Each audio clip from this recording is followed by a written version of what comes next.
नमस्ते दोस्तों। मैं हूं लक्षित और आज जो कहानी मैं आपको सुना रहा हूं, सुनने के बाद आप भी एक पल के लिए चुप हो जाएंगे। शुरू करते हैं बिना टाइम वेस्ट किए। 12 सितंबर 2025 ग्वालियर शहर के बीचों बीच रूप सिंह क्रिकेट स्टेडियम के बाहर हर दिन की तरह चहल पहल और भीड़ भाड़ थी। सभी लोग अपने अपने काम में बिजी थे। इसी बीच एक लड़की अपने दो दोस्तों के साथ वहां से गुजर रही थी। लेकिन जैसे ही वो लोग स्टेडियम के पास पहुंचे तो अचानक एक लड़का उनके सामने आकर खड़ा हो गया। उसके हाथ में एक देसी पिस्टल थी। उसने लड़की को रोककर कुछ बात करनी चाहिए, लेकिन जब लड़की नहीं रुकी तो उस लड़के ने लोगों की भीड़ के सामने लड़की पर फायरिंग कर दी। जब पहली गोली चली तो लोग चौंक उठे, लेकिन फिर दूसरी गोली चली, फिर तीसरी और फिर चौथी गोली चली। कुछ ही सेकंड में लड़की खून से लथपथ होकर जमीन पर गिर पड़ी। गोलियों की आवाज से पूरा इलाका गूंज उठा और भीड़ में भगदड़ मच गई। लोग अपनी जान बचाने के लिए इधर उधर भागने लगे। कोई पुलिस को फोन कर रहा था तो कोई चिल्ला रहा था। लेकिन हैरानी की बात यह थी कि फायरिंग करने के बाद भी लड़के ने भागने की कोशिश नहीं की। वह वहीं पर खड़ा रहा। इस अफरा तफरी के बीच जब पुलिस की एक टीम वहां पर पहुंची तो उनके सामने हाथ में पिस्टल लिए एक लड़का बेखौफ खड़ा था। पुलिस ने लड़के पर नजर रखते हुए उस पूरे इलाके को घेर लिया। रिपोर्ट्स के मुताबिक आरोपी हथियार लहराते हुए लगातार धमकी भरे अंदाज में बात कर रहा था। उसे पकड़ना आसान नहीं था। वह हाथ में पिस्टल लिए खड़ा था और आसपास काफी भीड़ थी। पुलिस ने सबसे पहले भीड़ को हटाया ताकि कोई घायल ना हो। इसके बाद उन्होंने आरोपी को डराने और उसे पकड़ने के लिए आंसू गैस का इस्तेमाल किया। वह किसी भी तरह काबू में नहीं आ रहा था। लेकिन जब लड़का थोड़ा शांत हुआ और जब उसने कुछ सेकंड के लिए पिस्टल नीचे किया तो पुलिस के जवानों ने तेजी से दौड़कर उसे दबोच लिया। इसके बाद उसे अरेस्ट करके पुलिस स्टेशन लाया गया। उधर हॉस्पिटल में इलाज के दौरान लड़की की मौत हो गई। लेकिन लड़के को अपनी इस करतूत पर कोई पछतावा नहीं था। वह मुस्कुराते हुए कहता है कि मुझे अफसोस इस बात का है कि उसने मेरे सामने दम नहीं तोड़ा। अच्छा है, अब रोज रोज की टेंशन खत्म हो गई। दोस्तों, यह कहानी है नंदिनी केवट की। साल 2013 में जब नंदिनी मात्र 16 साल की थी, तब उसके पिता ने उसकी शादी गोटी राम केवट नाम के लड़के से कर दी थी। गोटी राम एक मिडिल क्लास फैमिली से बिलोंग करता था। लेकिन जहां नंदिनी काफी खूबसूरत थी, वहीं उसके शौक और उसकी ख्वाहिशें भी बहुत बड़ी थी। शादी के बाद कुछ महीनों तक तो सब कुछ नॉर्मल ही चल रहा था। लेकिन कई साल बीतने के बाद नंदिनी की अपने पति के साथ अनबन शुरू हो गई। गोटीराम सीधा साधा आदमी था, लेकिन नंदिनी ने अभी जवानी की दहलीज पर कदम रखा था। वह खूबसूरत थी, इसलिए उसका नेचर भी थोड़ा अलग था। वह गोटीराम से जल्दी ही बोर हो गई। इसके बाद उसने नए नए दोस्त बनाने शुरू कर दिए। लेकिन उन सब में एक नाम ऐसा था जो नंदिनी के साथ काफी फेमस हो गया। वह नाम था छोटू केवट का, जो नंदिनी के पति गोटीराम का ही दोस्त था। छोटू कभी काम के बहाने तो कभी कोई मदद करने के बहाने नंदिनी से मिलने उसके घर आने जाने लगा।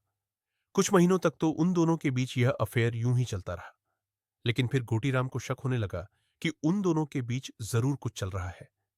गोटीराम उस वक्त चुप रहा, क्योंकि उसके पास कोई पक्का सबूत नहीं था कि उन दोनों के बीच कोई संबंध है या नहीं। इधर दुनिया की नजर में तो नंदिनी गोटीराम की वाइफ थी, लेकिन हकीकत में वह अपने पति से बहुत दूर जा चुकी थी। अब उसकी जिंदगी में सिर्फ छोटू था। लेकिन फिर समय के साथ साथ नंदिनी छोटू से भी बोर होने लगी। इसी दौरान उसकी मुलाकात निमलेश सेन नाम के लड़के से हुई। निमलेश थोड़ा स्टाइलिश था। उसे बाहर घूमना फिरना और पार्टी करना काफी पसंद था। नंदिनी जिस तरह की लाइफ चाहती थी, अब निमलेश के साथ उसे वही लाइफ मिल गई थी। नंदिनी पूरा पूरा दिन निमलेश के साथ ही बिताने लगी।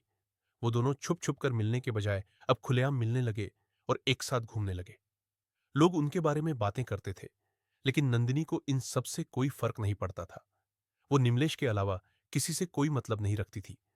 लेकिन फिर धीरे धीरे उसे एक से बढ़कर एक हैंडसम और अमीर लोग मिलते चले गए। और इस तरह शादीशुदा नंदिनी कई लड़कों के साथ रिलेशन में आ गई। लेकिन इनमें सबसे ज्यादा अहम नंदिनी का तीसरा बॉयफ्रेंड था, जिसका नाम था फिरोज खान।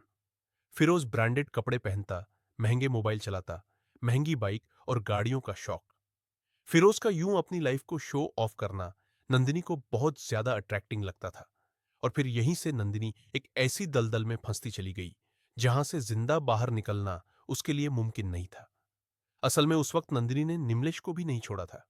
यानी एक तरफ तो उसका अफेयर निमलेश के साथ चल रहा था और वहीं दूसरी तरफ वो फिरोज के साथ भी रिलेशन में थी। लेकिन न जाने किस तरह उसके और फिरोज के अफेयर के बारे में उसके दूसरे बॉयफ्रेंड निमलेश को पता चल गया। अब नंदिनी की इमेज पहले जैसी नहीं रही थी। उसका पति गोटीराम भी उससे काफी दूर जा चुका था। घर में हस्बैंड वाइफ का रिश्ता सिर्फ नाम मात्र का ही रह गया था। इधर नंदिनी का दूसरे बॉयफ्रेंड निमलेश के साथ तीसरे बॉयफ्रेंड को लेकर रोज रोज झगड़ा होने लगा। निमलेश उसे फिरोज के साथ रिलेशन खत्म करने को कहता, लेकिन नंदिनी न तो निमलेश को छोड़ना चाहती थी और न ही वह फिरोज से दूर होना चाहती थी।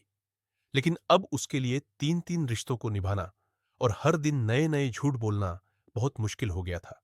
और हालात इतने खराब हो गए कि निमलेश उसे खुली धमकी देने लगा कि अगर उसने फिरोज का साथ नहीं छोड़ा तो वह उसकी सच्चाई सारे गांव वालों को बता देगा। और फिर एक दिन नंदिनी का यह शौक उसे एक ऐसे खतरनाक मोड़ पर ले आया जिसके बारे में नंदिनी ने कभी कल्पना भी नहीं की थी। दरअसल साल 2017 में एक दिन निमलेश अचानक गायब हो गया।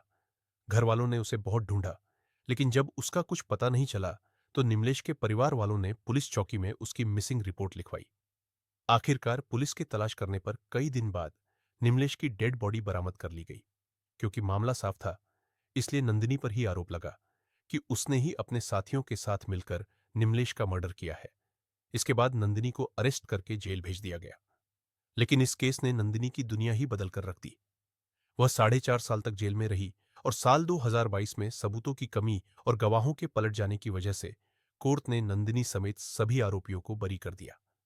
जेल से छूटने के बाद नंदिनी की जिंदगी तबाह हो चुकी थी। इसलिए साल 2022 के लास्ट में एक नई जिंदगी की शुरुआत करने के लिए नंदिनी ग्वालियर आ गई। ग्वालियर में उसने एक ब्यूटी पार्लर खोल लिया। इसी दौरान उसकी मुलाकात ठेकेदार अरविंद परिहार से हुई। हालांकि एक रिपोर्ट के अनुसार यह भी कहा जाता है कि इन दोनों की मुलाकात निमलेश सेन केस के दौरान ही हुई थी। जहां नंदिनी उस मामले में आरोपी थी, वहीं अरविंद उस वक्त उसका समर्थन करने वालों में शामिल था और यहीं से उन दोनों में जान पहचान हुई थी। समय के साथ साथ उन दोनों की बातचीत आगे बढ़ती रही। कभी कॉल पर तो कभी सोशल मीडिया पर लंबी लंबी बातचीत होती। फिर धीरे धीरे उन दोनों में नजदीकियां बढ़ने लगी। नंदिनी की जिंदगी में उस वक्त उथल पुथल मची हुई थी। अरविंद ने उसे सहारा देने की कोशिश की। शुरुआत में तो वो दोनों दोस्त ही थे, लेकिन जल्द ही ये रिश्ता प्यार में बदल गया और बात शादी तक पहुंच गई। इसके बाद 2023 में उन दोनों ने बिना घर वालों को बताए आर्य समाज मंदिर में शादी कर ली। लेकिन कहते हैं कि जिस रिश्ते की नींव ही तनाव और विवादों के बीच रखी गई हो, उसमें खुशियां ज्यादा दिनों तक टिक नहीं पाती। शादी के शुरुआती दिनों में तो सब कुछ ठीक था, लेकिन धीरे धीरे अरविंद और नंदिनी के रिश्ते में खटास आने लगे। नंदिनी का खुला स्वभाव और उसका सोशल मीडिया पर एक्टिव रहना अरविंद को पसंद नहीं था और इसकी सबसे बड़ी वजह थी नंदिनी के पुराने रिश्ते। उसके पुराने दोस्तों और बॉयफ्रेंड्स होने के कारण अरविंद को लगता था कि नंदिनी अब भी किसी और के साथ रिलेशन में है। वहीं नंदिनी को लगता था कि अरविंद उस पर शक करता है, वो उसकी आजादी छीनना चाहता है और वो उसे घर में कैद करके रखना चाहता है। बस यहीं से उनके बीच झगड़े होने लगे। लेकिन छोटी छोटी बातों से शुरू हुई ये बहस धीरे धीरे एक बड़े झगड़े में बदल गई और साल 2024 में यह मामला पुलिस स्टेशन तक पहुंच गया। नंदिनी ने रिपोर्ट दर्ज कराई कि अरविंद का पूजा परिहार नाम की लड़की के साथ अफेयर है, जिसकी वजह से अब अरविंद उसे मारना चाहता है। उसने यह भी आरोप लगाया था कि एक बार अरविंद ने उसे गाड़ी से कुचलकर मारने की भी कोशिश की थी। मामले की गंभीरता को देखते हुए पुलिस ने अरविंद को अरेस्ट करके जेल भेज दिया। अरविंद 3 महीने तक जेल में बंद रहा, लेकिन जब वो जेल से बाहर आया तो नंदिनी ने उसे ब्लैकमेल करना शुरू कर दिया कि अगर वह अपनी प्रॉपर्टी उसके नाम नहीं करेगा तो वह उसे फिर से झूठे केस में फंसा देगी। इसी तरह करते करते कई महीने बीत गए। हालांकि पिछले 7-8 महीनों से नंदिनी अरविंद से अलग रह रही थी, लेकिन वह बार बार अरविंद को धमकी देती रहती थी कि अगर उसने जल्दी ही प्रॉपर्टी उसके नाम नहीं की तो वह उसे दोबारा जेल भिजवा देगी। तभी अचानक अरविंद को पता चलता है कि नंदिनी का किसी अंकुश पाठक नाम के लड़के से अफेयर चल रहा है। अरविंद के लिए यह सब सहन करना बहुत मुश्किल हो गया, क्योंकि एक तरफ तो नंदिनी की बढ़ती डिमांड्स और दूसरी तरफ उसके दूसरे लड़कों के साथ अफेयर्स और झूठे पुलिस केस में फंसाने की धमकियां देना। इन सब बातों से अरविंद परेशान रहने लगा। लेकिन हद तो तब हो गई जब 2025 की शुरुआत में नंदिनी ने अपने नए बॉयफ्रेंड अंकुश के साथ एक बर्थडे पार्टी का वीडियो सोशल मीडिया पर अपलोड किया। इस वीडियो में वो दोनों काफी क्लोज दिखाई दे रहे थे। ये वीडियो देखते ही अरविंद का गुस्सा फूट पड़ा। उसने उसी वक्त नंदिनी को खत्म करने का फैसला कर लिया। इसके बाद वो नंदिनी 2025 की शुरुआत में नंदिनी ने अपने नए बॉयफ्रेंड अंकुश के साथ एक बर्थडे पार्टी का वीडियो सोशल मीडिया पर अपलोड किया। इस वीडियो में वो दोनों काफी क्लोज दिखाई दे रहे थे। यह वीडियो देखते ही अरविंद का गुस्सा फूट पड़ा। उसने उसी वक्त नंदिनी को खत्म करने का फैसला कर लिया। इसके बाद वो नंदिनी को रास्ते से हटाने की धमकी देने लगा। इसी दौरान 9 सितंबर को नंदिनी ने एएसपी ऑफिस की जन सुनवाई में जाकर साफ कहा था कि अरविंद उसे मार डालेगा। उसने कहा था कि वो सनकी है और वो मुझ पर कभी भी हमला कर सकता है। लेकिन उस वक्त पुलिस ने नंदिनी की बात को सीरियसली नहीं लिया था। इसलिए 12 सितंबर 2025 को नंदिनी एक बार फिर प्राइवेट वीडियोस वायरल करने और जान से मारने की धमकी देने को लेकर एसपी ऑफिस में अरविंद के खिलाफ शिकायत करके लौट रही थी। उस दिन उसके साथ उसका बॉयफ्रेंड अंकुश पाठक और कल्लू पांचाल भी था। वो तीनों एक ऑटो में बैठकर जा रहे थे। लेकिन तभी अचानक अरविंद परिहार पीछे से एक ऑटो में आया और उसने नंदिनी को उसके ऑटो से बाहर खींच लिया।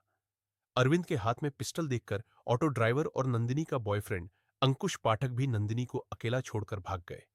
इसके बाद अरविंद नंदिनी को रोड के किनारे ले गया। वहां उन दोनों के बीच कुछ बातचीत हुई, लेकिन फिर अचानक अरविंद ने नंदिनी पर गोली चला दी। नंदिनी भागने की कोशिश करती है, लेकिन अभी वो रोड के बीच में ही थी। तभी अरविंद ने उसे एक गोली और मार दी। नंदिनी वहीं पर गिर पड़ी और फिर एक के बाद एक अरविंद ने 5 फायर किए, जिनमें से 2 उसके चेहरे पर लगी, 2 उसके पेट में और एक सड़क पर लगी। अचानक फायरिंग होते देख लोगों की भीड़ इकट्ठा हो गई। कोई चिल्ला रहा था तो कोई वीडियो बना रहा था। हालांकि अरविंद चाहता तो वहां से भाग सकता था, लेकिन उसने ऐसा नहीं किया। वो वहीं रोड पर बैठ गया। फिर उसने अपना मोबाइल निकाला और वो फेसबुक पर लाइव आ गया। पब्लिक चाहकर भी कुछ नहीं कर पा रही थी, क्योंकि अरविंद के हाथ में पिस्टल था।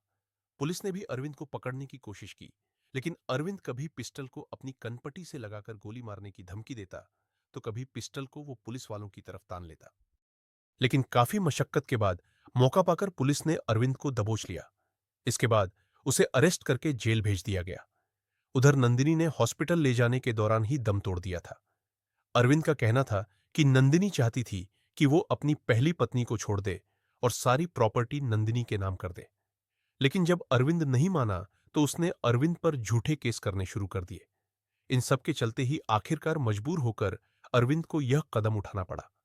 लेकिन अब सवाल यह है, क्या अरविंद सच बोल रहा है या फिर इस घटना की सच्चाई कुछ और है? इस घटना के बारे में आपकी क्या राय है? कमेंट बॉक्स में जरूर बताएं। इस वीडियो को लास्ट तक देखने के लिए दिल से थैंक यू।